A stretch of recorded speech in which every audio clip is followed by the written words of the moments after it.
So as I mentioned, first things first, we're going to talk about this Auburn game. Alabama does drop this game by a score of 94-85. I was in attendance for this game. I was at College Game Day that morning. Once again, I think that the university and everyone put up together a very good show. I thought the College Game Day was solid. A really, really good turnout from the students, both at College Game Day and the game. The student section was as full as I've ever seen it, as fast as I've ever seen it. By the time that the general fans were able to get in, about 30 minutes after the students were able to, the student section was already 100% full all the way up to the corner. So just very impressed by what I saw out of that. I thought overall the crowd was a very solid environment. I'm just going to address this up at the top of the show. It's the only time I'm going to talk about it. Yes, something was thrown from the student section. I think it was just a drunk student. They probably spent that all night. They were immediately ejected from the game. Y'all may have seen Nate Oates make a comment about it. I do not make that as an indication on the fan base as a whole, but as Nate Oates, kind of mentioned in the press conference, when you have 13,500 people, somebody may be an idiot, and that's ended up being what happened. Anyone that was involved got immediately ejected. Cops and bouncers immediately got them out of the stadium. You don't want to see something like that happen. Very thankful that nobody got hurt, but unfortunately, when you have that many people in a confined space, and there's alcohol involved, stupid things may happen. So, not the end of the world, but, we live and we learn, we move on. But when we get to the actual game, right? So let's get to the actual game. Auburn does win this game. I thought that in general, Auburn, executed their game plan very successfully. They did what Auburn does, right? When I did the podcast talking about this game, I pointed out a few key KenPom stats. And I know a lot of people don't always love me just breaking down the stats and looking at it from an analytics standpoint. But when you look at Auburn and what Auburn does as a team, they do two things incredibly well, better than just about anyone in the country. And that is they limit your ability to take three-point shots. And they're incredibly, incredibly good at limiting assists, right? Which just means that Alabama was going to have to play at the top of their game to get both of those. It also means that since Auburn is fourth in the country at limiting assists, when you get an open shot, you have to make the shot, right? Some of this game, and we'll talk about the shot quality stuff here in a bit. I actually tweeted something out during this game, and then they kind of mentioned me in one of their tweets. So I will show some of their stuff that they put out, at halftime and then at the end of this game. But it really turned out that some of the shots we were taking were not bad shots, right? They were the shots that historically Alabama would be making. Mark Sears goes 2 of 11 from 3. Were they all 11 great shots? No. But even, and we'll talk about, specific spots, but at the very end of the first half, Alabama's down 9. We draw up a set to end the half, and it's a set that we've ran multiple times with a double screen. Mark comes around the double screen to the top of the key, puts up a 3. It's a shot that we used to run for Jaden Shackelford, for example, like the end of the Houston game. Seen this shot many times, and Mark just missed it, right? The shot was open. I'm not saying he was like wide open, but it was as open as it typically is on that specific action. And the shot just didn't go in, right? Sometimes that's going to happen, right? You're going to have the open shot. You're going to have the right guy taking that shot, and it's just not going to go in. And unfortunately, that was some of the case in this game. Now, credit to Auburn, they hit their shots when they were in the same situation, right? Like Alabama cuts it 68-68, and Tahad Pettiford heads a pull up.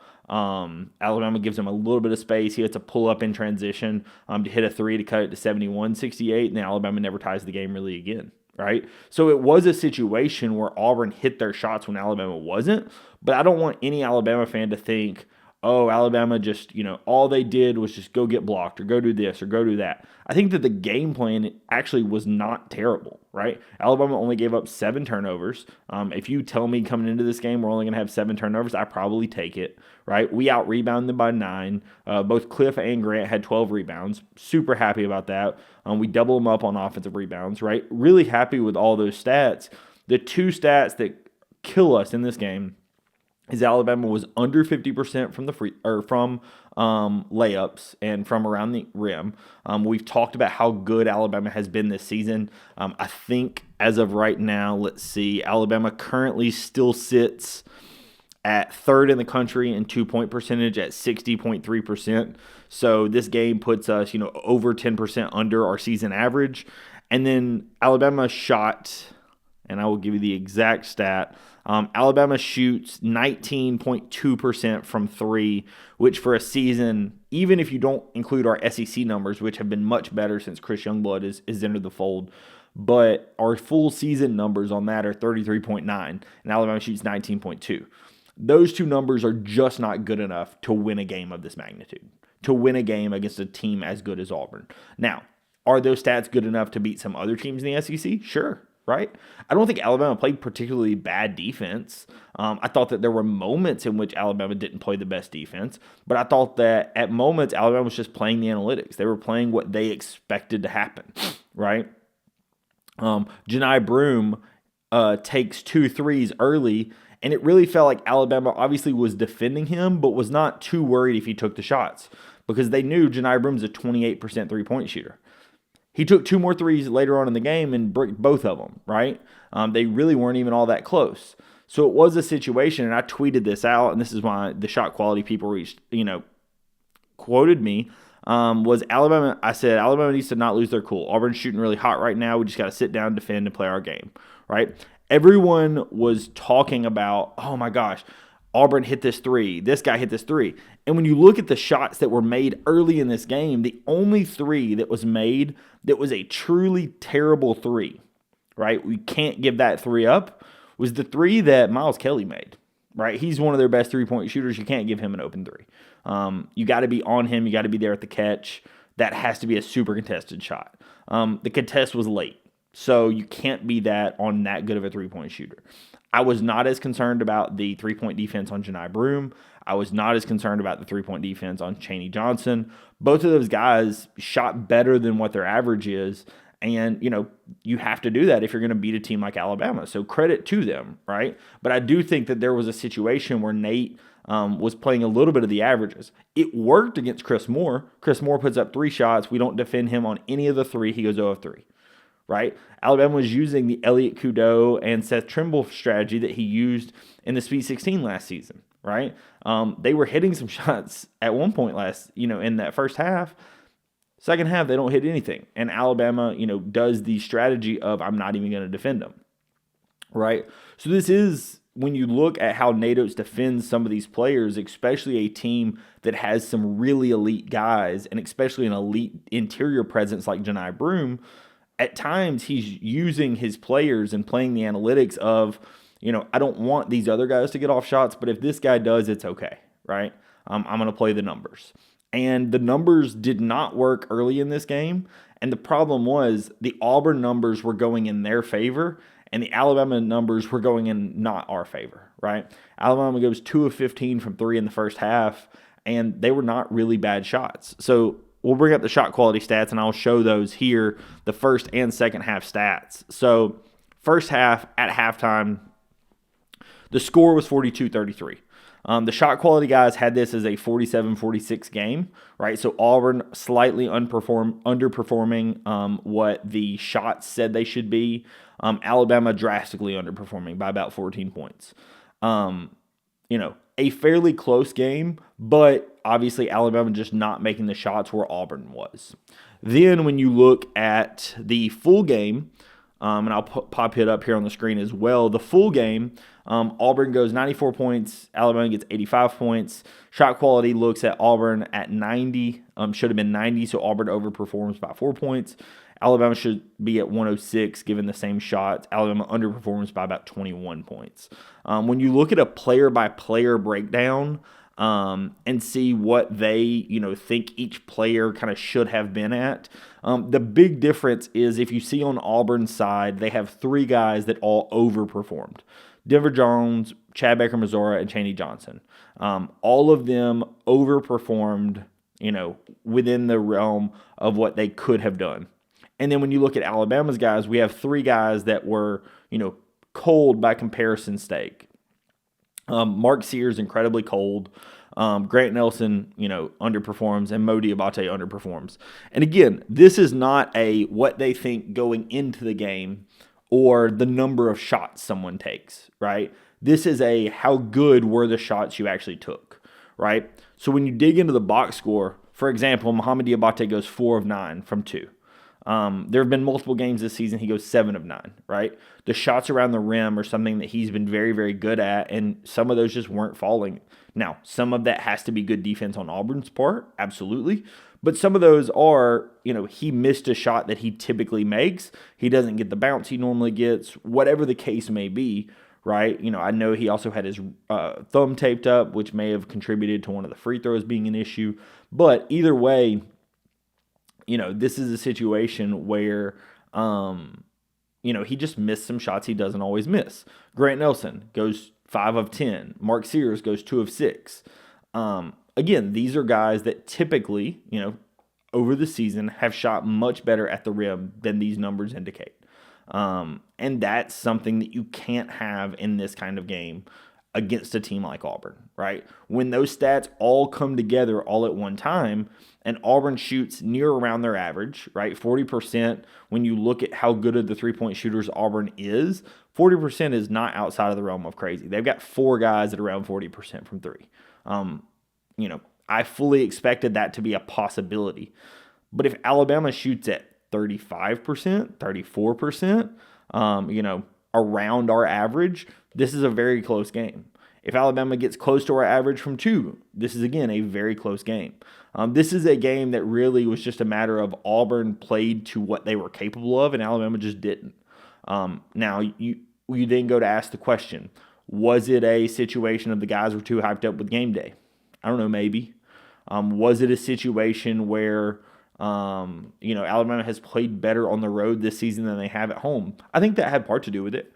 I don't exactly know why, because with game day, you would have expected, in my mind, the reason the on the road versus at home matters so much is you feel like everyone's against you versus when you're at home, everybody's behind you. So I felt like maybe that's an issue. But when Auburn stays the number 1 ranked team, I thought maybe Alabama has a chip on their shoulder. So I didn't think that was going to be an issue.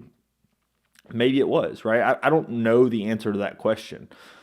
But no matter what the case, as Nato said in his press conference, the season is still fully ahead of you.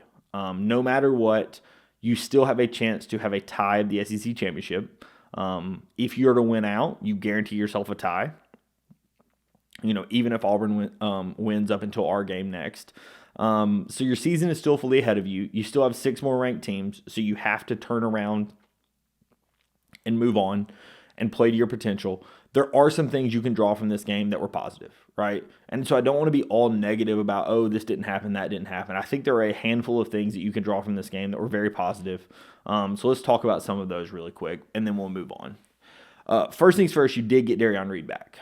It was not the Darion Reed that we had prior to going into this, and I didn't expect it would be. You only had him for 4 minutes, but you got to see Darion Reed actually play some game minutes and be okay to play. So that's all obviously good as you continue down this stretch. The more and more you're able to play him and the better you have him ready for SEC tournament play and March Madness, the better you're going to be, right? That just gives you another option. That gives you more and more capabilities. Another guy that I think played a really good game, and some of the defense left some to be desired, but I do think that you have to give some credit to Janai Broome, was Cliff. Big Cliff was incredible on the glass. He ends up with 12 rebounds, 3 offensive, and I thought that he was an absolute animal on the glass. He was going up with both hands. He was really strong coming down with rebounds. I turned to some of the people I was sitting next to him, and when we were going on the run, and even before the run, I had said, hey, we need to have Cliff, since we weren't making shots, we need to have both Cliff and Mo D out there at the same time. I understand part of the reason why we like to have Mo D instead of Cliff is because you can run a little bit more on offense when you have Mo D. But I thought that when you weren't making shots, you at least had 2 guys that were able to rebound. You had a little bit better defense out there. If switches needed to happen, you could do it. It just gave you a little bit more toughness also. And so, to me, it was no surprise that some of the guys that were on the floor during that run were Mo D and Cliff, as well as like Chris Youngblood, right? You had some extra toughness and some physicality on the floor all at one time. And I thought that was a big impact on partially, how Alabama was able to get the run to tie this game. Another guy that I thought played fairly well, definitely not his best game ever, but played pretty well, is LeBaron Philon. I thought, honestly, he probably should have played a little more. He was able to get to the rim more than other guys were. He had that burst to actually just take it to the basket. He still did not finish perfectly around the rim, missed his three he took. There were some things as well that I thought that he kind of was hesitating, more than you would ideally want. But you could say the same thing about Mark Sears, right? I do think LeBaron just had a little bit better burst and a little bit more, finishing around the rim, and handled some of the physicality Auburn was throwing at you. That some of which was being called, some of which wasn't. But I thought Philon handled it a little better than like Mark Sears or Aiden Holloway. I don't think either of those other two guys played terribly. But obviously, when you lose a game like this, nobody's going to have just an absolute monster game. So those are some of the guys that I thought played really well. I thought that Mo D also played okay. I did have a little bit. I thought that his defense and his rebounding was very good. You see a lot of that out of Mo. He had a couple of blocks. I do think that from a Mo perspective, the one thing that you didn't love to see, the free throws, like I said, I do think something was going on with his thumb. The first one was a fine free throw. He just put a little bit extra on it. When he went to take some off, it was almost like his thumb was hurt. Like I said, I know it was wrapped up and had tape on it that I don't typically see on Mo, so I'm not sure if something happened during practice or whatever. But he took too much off of it, completely airballed the free throw. You're not typically seeing that out of Mo. I know he's not our best free throw shooter, but he is a pretty good free throw shooter.